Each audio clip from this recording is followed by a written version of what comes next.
What's up, family? In 1 Corinthians 6, Paul addresses something about brothers and sisters in Christ that I believe we should really pay attention to. He first speaks on how believers in Christ were taking their issues they have with one another to court to be judged by the unjust instead of handling the situations between one another. Now, Paul just seems shocked that as brothers, believers are part of the same body, that the saints couldn't find another believer to help mediate their situations.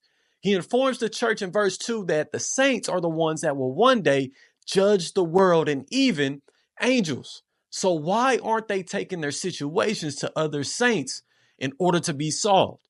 Now, I love Paul addressing this because a lot of times as believers, we don't really approach life as if we are truly brothers and sisters, right? We play about being brothers and sisters, but we don't really approach our relationships with other believers as if we are really riding together, as if we are truly battling through this thing called life as one.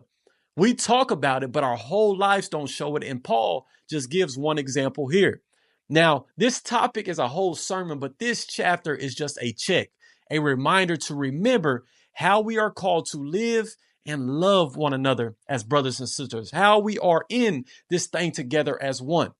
Family, we are on the same team and we cannot forget that. Regardless of what situations come up, as the body, we should be able to solve that issue, come back together on one accord, and stay focused on the mission. Again, Paul discussed in chapter 3 that we need to avoid all envy, strife, and division so that we can set the example and be the light to the world. I love you guys. Shalom. Peace.